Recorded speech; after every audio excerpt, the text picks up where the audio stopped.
Hello, everyone, and welcome back to the show. So, I'm excited to be introducing you guys to my guest today, Tim Street. And it's really interesting because Tim is a real estate agent and investor, and he is actually known as the for sale by owner guy, right? Which is quite interesting because as a real estate agent, that might sound a little counterintuitive, but Tim's going to be teaching us a little bit today on how he makes that works for him and how he is able to better service his clients and also help empower homeowners as well. So, Tim, welcome to the show. I'm super excited to have you join us here today and really interested to hear what you have to say about what you do. Kobe, I can't thank you enough. It's such an honor to finally meet you and spend some time with you. I appreciate you and your audience putting up with me here today, and I really am just grateful for the opportunity. So thanks for having me on. Absolutely, man. Thank you. So, before we dig into, what it is that you do and dig into the for sale by owner side of things, I would love for you to have an opportunity just to share a little bit about yourself so that way the audience knows who you are if they haven't looked into you before. Why don't you tell us a little bit about your background in real estate and how did you become the FSBO guy? Yeah, I'm a very I would say it started life as a very unimpressive human being who's wound up with a very incredibly blessed and impressive life. Very little of which has anything to do with me being a great guy. It's just I've been around the right people, and that's made all the difference. I'm married. I have four daughters. They're beautiful. It leads to some well, even the dog is a girl in my house. So, dude, I'm completely outnumbered. I mean, it's like 5v1 every single day, man. It's cage match sometimes, but I'm just it's the greatest thing I've ever done in my life is to be a dad. I grew up in Detroit, Michigan.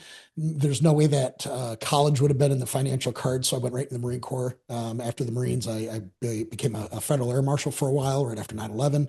And then while I was doing that, I had some really intelligent friends who built startups in Detroit of all places, and we started working together. I mean, they brought me on board as a sales guy because I've always kind of been gifted with the ability to empathize with people and identify with them and really form alliances with folks. And I mean, 90% of sales is that. I mean, sales has this dirty connotation into it where you're, trying to convince somebody to do something when nothing could be further from the truth. The best sales folks out there are the ones that find out what you want to do and then help get you in that right direction.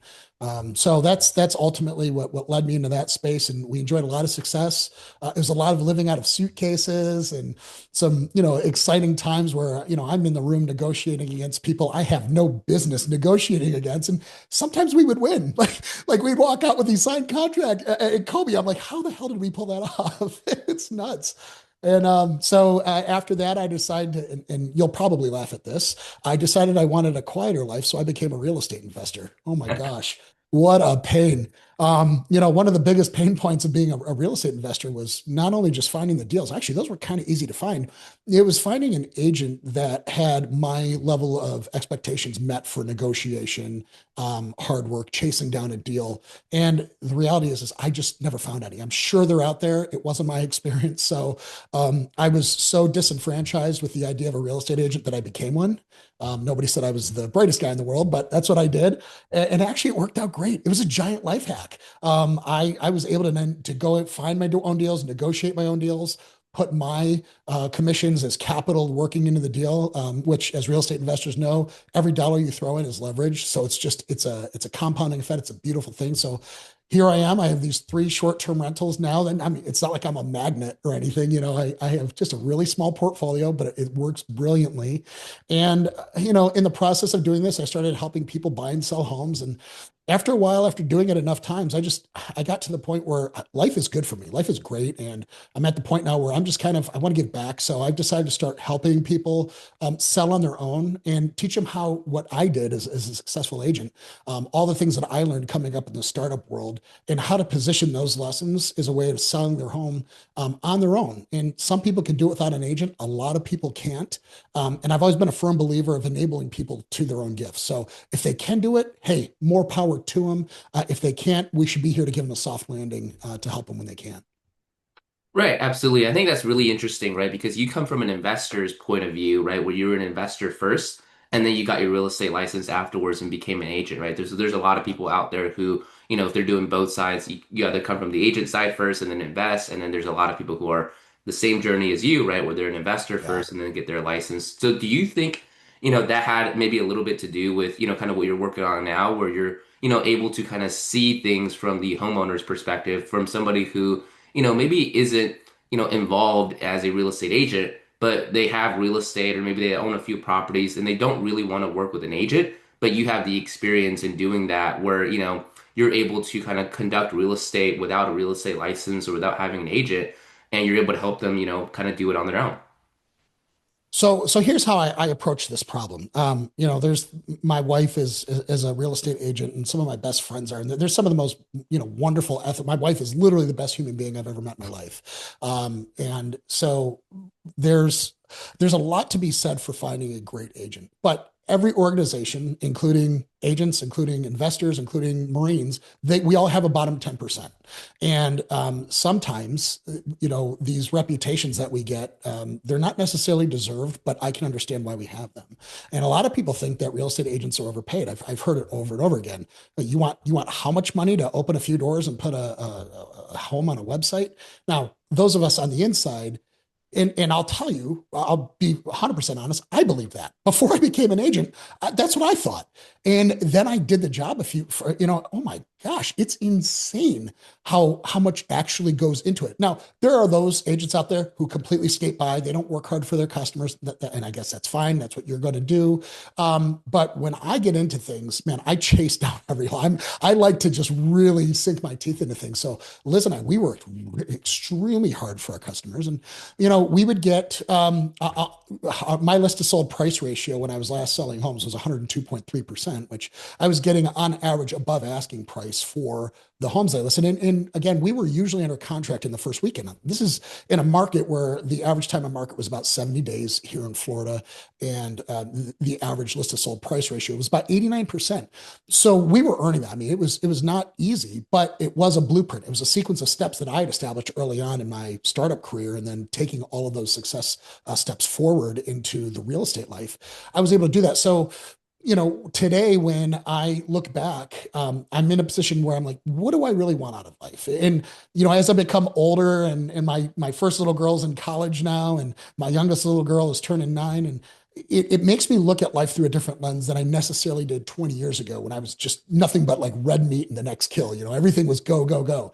And, I was very selfish. And now I'm trying to lead a life that maybe can make up for that. And so the best way I found to do that is to think about people like my parents. So my parents are lovely people. They've worked hard all their life. My dad cuts his own grass, he changes his own oil.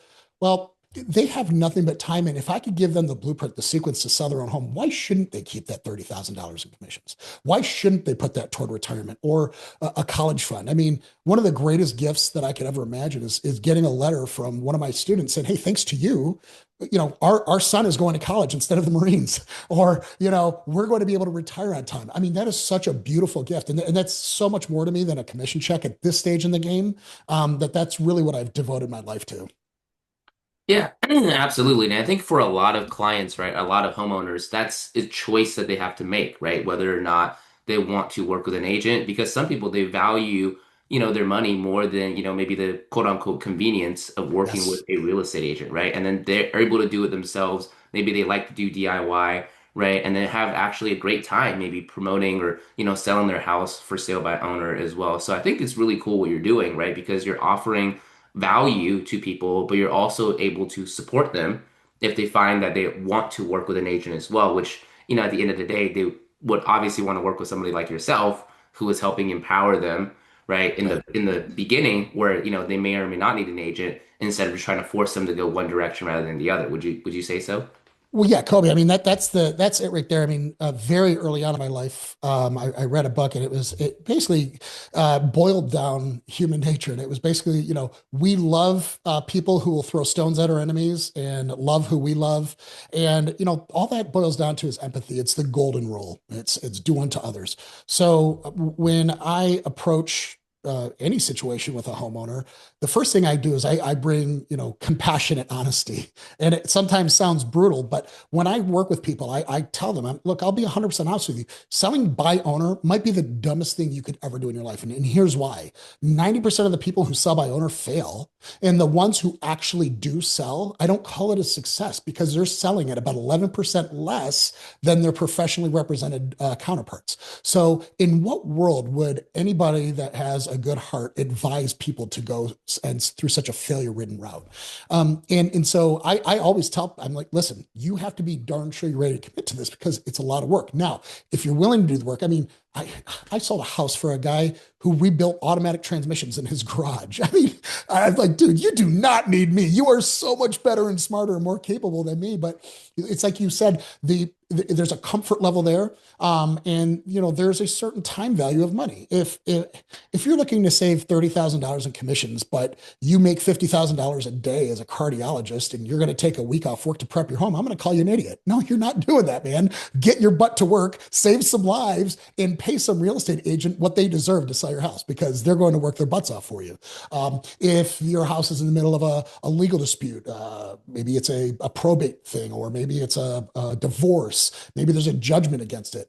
Pay that poor realtor anything they're asking for and laugh all the way to the bank because they're going to go through legal hell to try to get that house sold. You know, it's a very rare circumstance when somebody has, listen, I've got one lien on the house, it's the primary mortgage, or maybe nothing at all. I've got nothing but time on my hands. I'm retired. I love DIY projects and I love to learn. Well, in that case, you have a perfect storm to go ahead and go full speed ahead. I'll coach you through it. I'll walk you through every step that I did. And if you're successful on the other end, high five, we're all hugs and laughing and joy on the other side of it. And if you're not, if you get into this and it turns out that, hey, I don't really like negotiating with people. I don't like conflict. I don't like poring over data or visiting other open houses to see what my competitor's doing, like a good agent would do. You could always punch out. And, if they go that case, at that point, if I don't have somebody in your area, because I work with people all across the country. So if Larry from Denver says, hey, dude, I just can't do this. I thought I could, but I can't do it. No problem. I'm going to call my best friend Roger over in Denver, and I'm going to say, Roger, I got a guy here for you. You can only charge him 2%. So, but he's going to be an amazing client. He's already got all his photos taken. We've already done a pre-listing inspection. He loves you because he knows he can't do what you can do, and he's ready to go. And Roger's going to take him all day long. So at the end of the day, regardless of which path they went, whether the agent route or if they tried to go for sale by owner, they're still going to save thousands and thousands of dollars just by trying my course. Yeah, and I think that's really interesting, right? Because, at the other side of things, if an agent that you're referring this client to, right, if they ended up wanting to work the agent direction, they're working with a client who's essentially a lot less stress and a lot less headache, right? You mentioned like all the photos are taken, they're already prepped, right? They're learning, right? They're kind of seeing it from the agent's perspective. And now when you connect them with the professional agent, they're like, this is going to be, perfect, right? They're all thinking on the same wavelength, everybody's on the same page, and it becomes a really smooth way to help them kind of level up the sale of their home. For sure. And one of the things that I noticed when I was actively selling homes was the people I liked working with the most. And this is a bit counterintuitive. A lot of well, they were former agents or they were in the industry. They were appraisers. And a lot of people think, well, God, I don't want to work with an agent. They're going to second guess everything I do.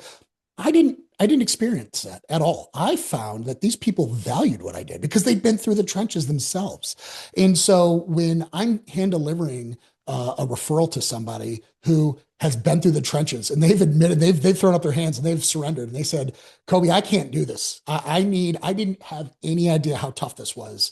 I need you to do it. They're coming to you not with a chip on their shoulder saying, oh, I can't believe I got to pay this guy money to open a door to my house. They're saying, thank God that this man exists who's going to be able to take this burden of the sale off my shoulders. And that's the story I really love telling my agent friends is, listen, it's not me versus you. Okay. It's us versus apathy. It's us versus this idea where there's a fixed pie. And if we don't get every piece out of it, we're somehow losing, and nothing could be further from the truth. I found by, just putting ourselves in the seller's position, understand, every agent out there that I talk to, they don't want to waste money. It's natural to try to conserve money. And so I don't know why we throw shade on people who are selling by owner to try to do that. It's natural to do it. And I think from where I've sat, it's been so much more productive for me to understand why they're doing it, help them try, and if they fail, to give them that soft landing and still give them a great outcome in the end.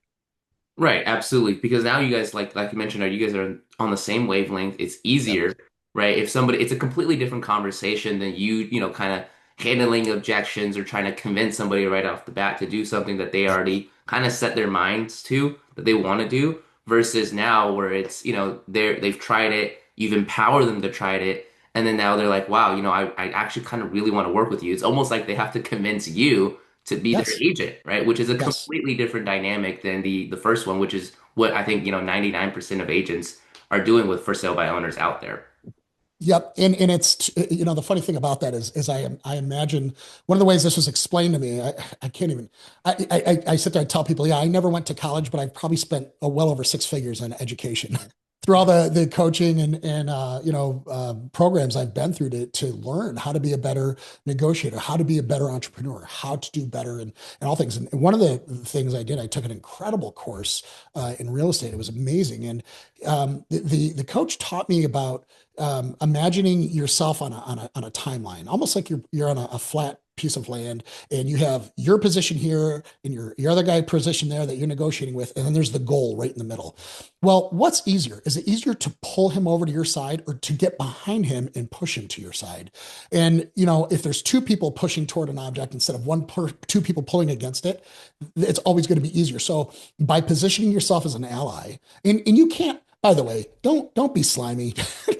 don't sit there and act like, oh, I'm on your side, but really I'm going for that. The people can sense phoniness in a second. This AI slop culture that we're living in now, people can really sense if you're not genuine. So if you have commission breath, if you're just so hungry for the next deal, they're going to sense that a mile away. But if you can truly just put that aside and try to help that person arrive at their end goal, and be their ally through it all, you're going to find success on a level that you just can't even imagine. Right, absolutely, yeah. And then that's the last thing you want to do as an agent, right? Is try to Yep. act like you're pretending Yep. you're on somebody's side, right? You want to be genuine. That's how you show like true empathy, right? That Yes. you might not agree with what somebody is doing, but you understand, right? Right, what Oh, they're doing. yeah. And you try to do your best to help push them right towards that goal. Yeah, one of the conversations I have with people is I tell them, like, I have to have permission with you to be 100% honest, and that sometimes means I'm going to have to tell you things that you might not love to hear. But if you're the type of person that's okay with being comforted with a lie over being disappointed in the truth, we're probably not going to get along. I don't really tell a lot of comforting lies. The end goal here is not for us to become friends. Like, if we become friends, cool, that's wonderful, I love it. But the end goal here is to sell your house. And if anything I do is not marching toward that goal, it's necessarily a disservice to you. And so having those honest, really brave discussions with people at the onset, it sets the table, because there will come a time where they are brutally off base. Hey, it's okay if my cat box is in the kitchen, I clean it every day. No, lady, it's not okay. And I have to love you enough to tell you the truth about the situation. I have to know that hey, Gladys, remember in the beginning when we started talking and you told me it was okay for me to be honest with you? Yes, this is one of those times. And then you just got to lay it out. And it's great because you've already been given position to bring that brutal, empathetic honesty, that allows you to tell them what it's going to actually take to sell their home. Right, yeah, setting the expectations up front is really important, right? Because Yeah. now you're able to do it without, kind of causing any issues or, people feeling like you're coming in on them, right? They've given you, like you said, they've already given you that permission to be able to be honest with them, which makes the conversation a lot easier. So, let's talk a little bit about, as an agent, right? When they're going into conversations now with homeowners, right? So, what would you advise an agent to do, right? Because a lot of agents, like we mentioned, about 90% or more of agents they probably go into a conversation with the homeowner if they're ready to do for sale by owner or if they're not sure. It's just to push them to one direction and just relentlessly go that direction, right? So if you're an agent, right, who's maybe listening to this, what would you suggest them to do when it comes to having that first conversation with the homeowner? How should they approach it? Where now they're giving them more options and being more empowering. So, what I've seen other people do is they're going to lead with the fact that 90% of them are going to fail, and that even if they succeed, they're not going to suffer as much. All that stuff we talked about in the beginning. If you want, try, I don't know if you're married, try telling your spouse. hey, your hair is terrible, or you look fat in those pants. I mean, everybody's like, well, I'll tell them that. All right, whatever, dude. Go enjoy your time on the couch. Listen, there's a way to be honest with people and be kind with them. So one thing I've learned is you just never, even if it's true, there's a choice you sometimes have to make between telling a mean truth or a loving truth. And so there's ways to convey a reality to people that doesn't involve denigrating their belief system, tearing them down. And so that's what I try to, anybody who's listening to this who works with for sale by owners, I used to love working with for sale by owners because I often found their main goal, right, was not that they loved the idea of playing, cosplaying as a real estate agent, right? They didn't grow up in second grade dreaming of the day they could put on a blazer and use, I don't know, cliched words. They dreamed of a day of one day having a home and being very intelligent consumers and shrewd negotiators. That's what they want. They want that outcome. So I find if you could give them that outcome and say, listen, I know it sounds crazy, but some people fail at this. I think you'll succeed. I think you've got a gorgeous home. I think you've got amazing taste. Talking to you, I can tell you're a very intelligent person. I think you're going to knock this out of the park. But if against all odds you don't, what would happen if you and I sat together and I showed you a marketing plan that just blew you away and show you how you're going to get every penny for the house, even after paying a real estate agent? I mean, is that something you'd even be remotely interested in hearing? And almost all of them are going to say yes, because what you're addressing here is you're addressing the core goal, which is to net the most money in their pocket at the end of the sale. It's not how much they sell for, it's how much are they going to actually net. So if you were to ask them the hypothetical, hey, if you could sell on your own for full price, or if you could sell with an agent at twice the price, but they're going to make $100,000 off you, do you care? No, they're going to write that check all day long. So the real core issue, you have to make sure you're answering the right question. The right question is, are you going to be able to net more with me or without me? And, I found that you can get kind of cute with it and you can start talking about carrying costs and opportunity costs. You can talk about the fact that, you're a pro, so you're going to be able to sell in a matter of days where everybody else out there, including yourself, they're going to take months. I mean, look at the average time on market data. This is what it's going to take you. Look at my average time on market data. This is how long, and you have them do the math. What would it mean if you had 3 months less of insurance and mortgage? I mean, are you paying two mortgages? Have you already built your next house? Are that kind of pain? You can compact that or compound that, but I wouldn't lead with that. One of the things I always love leading with is just believing in them. Hey, you can do this, because the reality is they can. If they put in the effort, they put in the time, they follow a sequence of steps, they can do it. There's nothing special about us. There's nothing special about me, certainly. The thing is I just have a blueprint. I have a plan that I followed, and it led to great outcomes. There's nothing saying that somebody else with the same DNA I have, the same two eyes, the same one mouth, can't go and implement that same thing.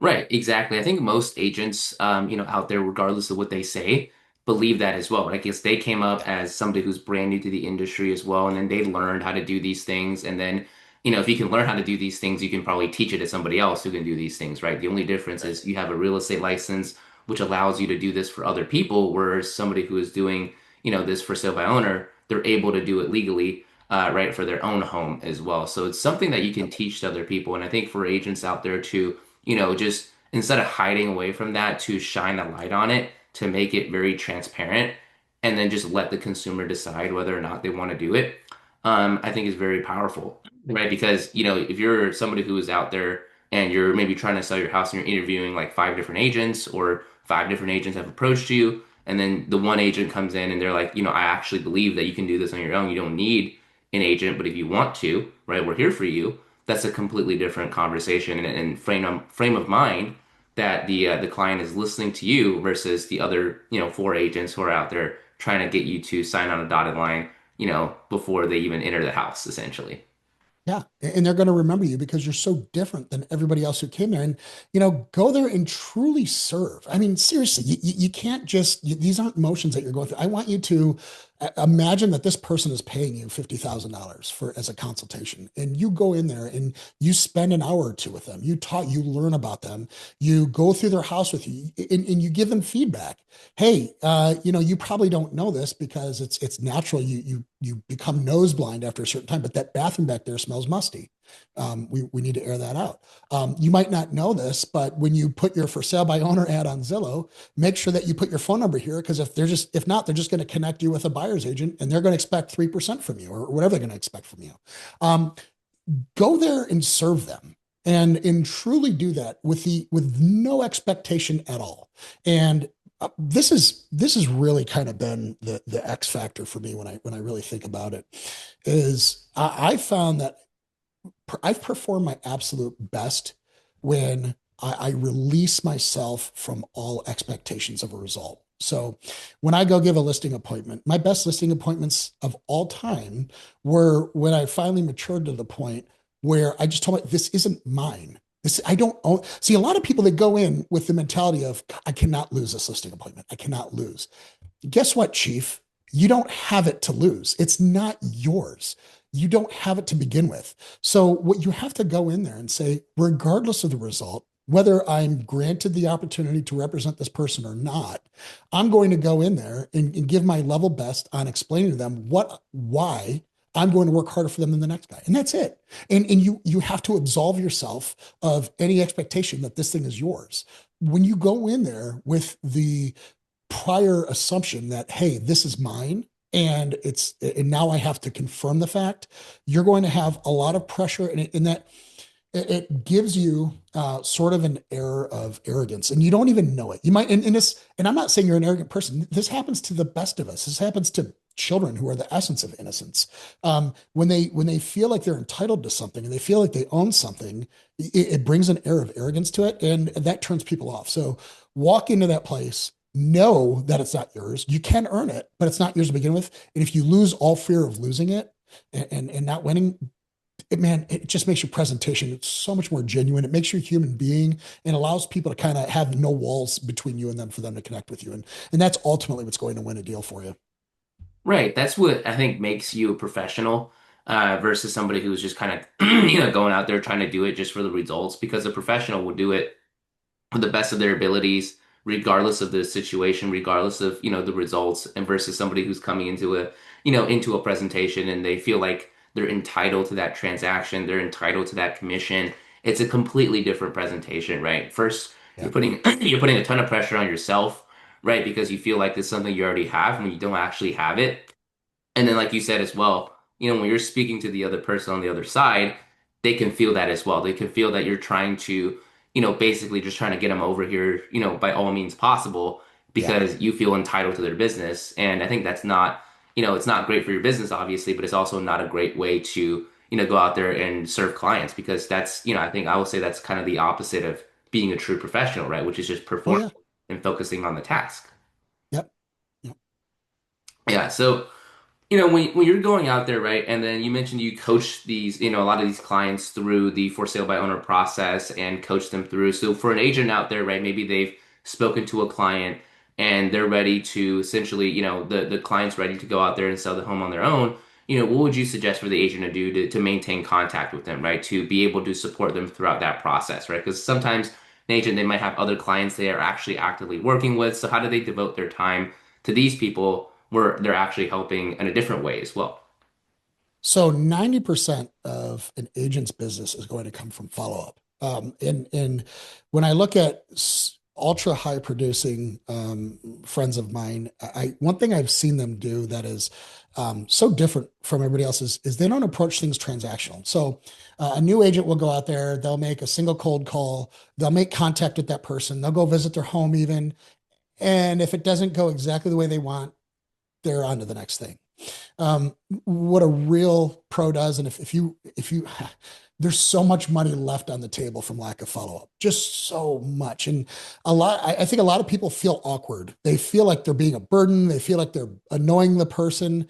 um, I'm going to give you a news flash. You're not that important. You're not that memorable. So, what I'm trying to say is when you're worried about calling somebody after not speaking with them a week or two, you think that they're going to just remember your last phone call. They don't. They've been through, they've been to their kids' soccer games, they watch their kids' dance recital, whatever it is they've done. You are so low on the priority list that when you call them again, it could have been a week ago or it could have been a year ago. They don't know. They don't register.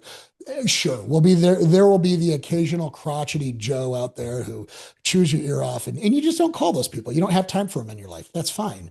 But most people, I would say, I would rather over follow up than under follow up. So, tactically speaking, what does that mean? One of my favorite things to do is to, again, pretend they're a real client of yours. What I used to do with my clients is I would create a search radius around their house, and anything that happened within the radius of their home, I would be notified. Hey, Kobe, that house over on 123 Main, it just went pending at 389. Here's what this means for you. Hey, dude, that house that was super hypo comparable to yours, it had a deal fall through, and they've had to do a price reduction. So now it's 349. Here's what that means for you. Having that item of value to bring to the for sale by owners that are kind of in your tickler list, your follow-up list, that's huge. Because again, they're sitting there and they're receiving this market intelligence from a guy who gets paid for this, and they're giving him absolutely nothing in return. So you're like hammering on this reciprocity principle here, where you're giving. Eventually, they're going to just beg you, "Hey, how do I give back? What can I do to help? You've been so great." And again, I still would tell you, "Well, let me sell your house." Don't say things like that. Well, shucks. I'll tell you what, Kobe. If you know anybody who might benefit from someone who, like me, who really keeps their ear to the ground and is an expert at selling homes, I would love an introduction. That would be amazing. Um, it's always, it very rarely makes sense for you to just go plow forward and ask. Of course, there's signs, and a lot of people struggle with, well, when do I ask for the sale? Um, if you do things right, you'll never have to. They will ask you. At the end of a listing appointment, there was, of course, I would put things in there like presumptive closes and, hey, when would be a great day? If this all makes sense, what would be a great day for photos? Tuesday. Okay, awesome. If this all makes sense, what would be a good day for me to put a lockbox on the house? So that after you talk about all that, you say, well, it sounds like you like my pricing. It sounds like you like my marketing strategy. And it sounds like you like everything I have. Is there any reason why we just don't roll up our sleeves and get to work right now? And that's a great way to just throw it out there. Same thing with for sale by owners. They're eventually going to either come to you and say, "Hey, Kobe, I decided, I can't do this. My wife is in a residency, or I've just got way too much of a high of a work tempo. So we're going to need somebody, and you've just been great for the past couple months. Would you mind taking a look at what you can do for us?" And at that point, they're then coming to you. What did it cost you? Not much. I mean, it costed you setting up a radius search around their home, and anytime something popped up, you got to reassert yourself as a market expert and say, "Hey, Bob, you've got 3 new listings that just popped up in your area. Sadly, they're all asking less than you, which means that you're going to have a really compelling or a really difficult time telling a compelling story to a community of buyers, unless we optimize your listing and help them understand what that means." That's one of my favorite things to do. Stay on top of mind with them by constantly shoving value at them. Yeah, if you if you give people enough value for free, you never have to ask for their business, right? They're just going to come and ask you. And I think it's a great mindset to have for agents that work with for sale by owners because, if they, there just might be another client out there who's, considering selling their house, right? It's just they happen to put their house on the market themselves. So Yeah. just treat them like anybody else, right? And provide them value and just act like they're already working with you, right? And treat them just like any other client that you have, right? Because now the follow-up process starts, you're giving them a lot of value. And then when they do want to work with you eventually down the line, they're going to think of you because you're there providing value over and over and over again. And then they're going to ask you essentially for your, for you to help them, right? For their business. And it's like we, talked about earlier, that's a completely different conversation than, always trying to ask somebody and trying to convince them to close and different things like that. It is. I always kind of felt like if I was ever at a point where I had to ask for the business, I screwed up the beginning. Like if the end of the pitch doesn't go well, it has nothing to do with the end of the pitch. It was something you did in the beginning. And that, those were lessons I had to learn the hard way. I delivered many, many, many terrible pitches throughout my life. And it's a skill. It's something that you have to adapt over time. You have to invest, and you're going to either invest time or money or both. In my case, I invested a lot of both. And Now, though, it helps me because no matter what I'm doing, whether I'm negotiating real estate or, my kid's bedtime, I have a set of skills that is just, it really, it sort of perfects this tension that we carry in the back of our heads where it's us versus them. And it doesn't have to be. It flips it on its head. It's us and them versus the world. It's us and them versus a suboptimal outcome for them. And so positioning the thought process in such a way really is going it just moved mountains for me and my ability to help become a persuasive and compassionate person. Absolutely. I think that's a great tip for any agent out there, anybody who's in sales, right? Instead of trying to put the other party as like the enemy, right? We were trying to fight against them, see how we can work together and get to an optimal outcome, right? I think that's what everybody wants. And Tim, I just want to say thank you, man, for spending some time here with us today and really sharing kind of this unique perspective for how agents can go out there and better service their community, better service other people, and also at the end of the day, potentially get more business as well. So for anybody out there who's listening to this that, want to learn a little bit more about what you do, maybe they want to follow your journey on social media, what are some of the best places for people to just stay in contact with you and to kind of, learn a little bit more about what you're doing? Well, Kobe, thanks again for asking, and thanks for having me on. It's been an absolute pleasure. Folks out there can find me. My website is Foolproof FSBO, which is FSBO, as those of us in the industry know that stands for sale by owner.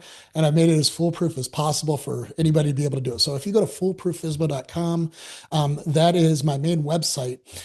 For the agents on here who are listening, and if you are the sort of person that would love to get inbound referrals from me, that from people who are very grateful that you exist, and you're okay giving them a negotiated rate in exchange for a much easier person to deal with. I'd love to hear from you.